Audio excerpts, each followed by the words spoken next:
Two తాండవం movie గురించి అయితే చాలా ట్రోల్స్ వస్తున్నాయి. అసలు బాలకృష్ణ గారి తప్పేంటి, ప్రొడ్యూసర్ల తప్పేంటి, డైరెక్టర్ తప్పేంటి, బోయపాటి శ్రీని గారి తప్పేంటి అని చెప్పి ఈ వీడియోలో మనం అయితే మాట్లాడుకుందాం. God of masses Nandamuri Balakrishna Akhanda two తాండవం మూవీ అయితే చాలా ట్రోల్స్కి అయితే గురవుతుందన్నమాట. ఎందుకంటే ప్రతి ఒక్కరు కూడా చూసేది ఏంటంటే ఎవరి తప్పు ఏం సంగతి అనేది చూడరనమాట. మూవీ అయితే రావట్లేదు అనేటువంటి ఒక్క విషయాన్నే ఫ్యాన్స్ అయితే గ్రహిస్తారనమాట. అవతల బ్యాక్గ్రౌండ్లో ఎన్ని జరిగినా ఫ్యాన్స్ అయితే పట్టించుకోరనమాట. అయ్యో అఖండ టూ తాండవం మూవీ వస్తలేదని చెప్పి ప్రతి ఒక్కరు కూడా డిసప్పాయింట్ అవుతారు అనమాట. ఎందుకంటే బాలకృష్ణ గారి కెరియర్లోనే మొట్టమొదటిగా సీక్వెల్లో వచ్చేటువంటి మూవీని అఖండ టూ తాండవం మూవీ. ఈ మూవీనే చాలా హైప్తో ఉందన్నమాట. చాలా గొప్పగా అడ్వాన్స్ బుకింగ్ కలెక్ట్ చేసినటువంటి మూవీగా చరిత్రలో నిలిచిపోయేటువంటి మూవీ అనమాట. సీక్వెల్ వచ్చేసరికల్లా అంత హైప్తోని అంత మంచి కంటెంట్తో వచ్చినటువంటి మూవీ అయితే ఇప్పుడైతే ట్రోల్స్కి అయితే గురవుతుంది అనమాట. దానికి కారణాలు ఏంటంటే మొట్టమొదటిగా అసలు ప్రొడ్యూసర్స్ చేసినటువంటి తప్పు అనమాట. అసలు హీరో యొక్క ప్రొడ్యూసర్స్, అంతేకాకుండా 14+ సంస్థ, ఈ రెండు సంస్థల వల్ల జరిగినటువంటి గొడవలే ఇప్పుడు ఈ ట్రోల్స్ కారణం అన్నమాట. బాలయ్య గారి కెరియర్లోనే మొట్టమొదటిసారిగా ఇలా జరగడం సినిమా ఇండస్ట్రీకి ఇది ఒక బ్లాక్ మార్క్ అనమాట. ఎందుకంటే అసలు ఇంతవరకు కూడా ఎక్కడా కూడా జరగలేదు అనమాట. ఈ పవన్ కళ్యాణ్ హరిహర వీరమల్లు ఆ మూవీకి జరిగినా సరే ఎమ్మటే ఒక్క దెబ్బలో సెటిల్మెంట్లు అయితే చేసి పడేసి మూవీని అయితే యథావిధిగా రిలీజ్ చేయడం అయితే జరిగిందనమాట. బట్ బాలకృష్ణ గారికి అయితే ఆ విషయాలు చెప్పలే అంటూ నేను నైట్ వరకు కూడా బాలకృష్ణ గారికి తెలియదని చెప్పి గరమవుతుందని చెప్పి అంటారు అనమాట.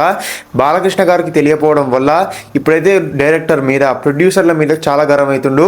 ఒకవేళ కనుక ఈ విషయాన్ని ముఖ్యమంత్రి దగ్గర కనుక తీసుకువెళ్ళి ఉంటే ఈ పాటికల్లా మూవీ అయితే రిలీజ్ అయ్యి భారీ బడ్జెట్తోనైతే వచ్చినటువంటి మూవీ అయితే నిలిచిపోయి, అంతేకాకుండా భారీగా వసూలు చేసినటువంటి కలెక్షన్లో వసూలు చేసినటువంటి మూవీలు అయితే బాలయ్య గారి కెరియర్లోనే వన్ ఆఫ్ ద బెస్ట్ మూవీలు అయితే మిగిలిపోయేదని చెప్పి క్లారిటీగా అర్థమవుతుంది అనమాట. అసలు అడ్వాన్స్ బుకింగ్ పరంగా ఫ్యాన్స్ అయితే మామూలుగా వెయిట్ చేస్తలేరు.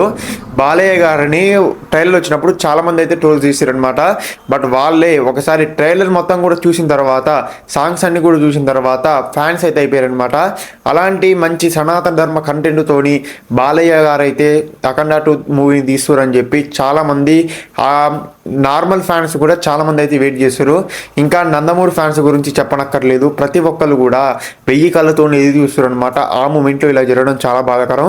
అంతేకాకుండా దానికి తోడు కొంతమంది హేటర్స్ అయితే చాలా అంటే చాలా ట్రోల్స్ చేస్తారు.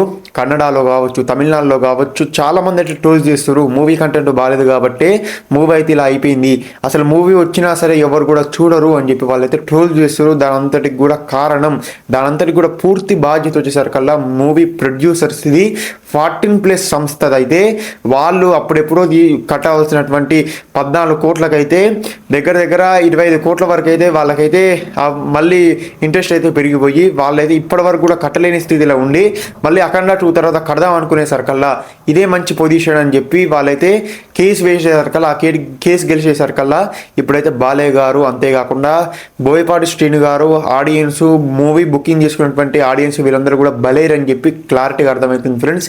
ఈ ట్రోల్స్ పైన, ఈ మీమ్స్ పైన మీరేమనుకుంటున్నారో కామెంట్ అయితే చేయండి.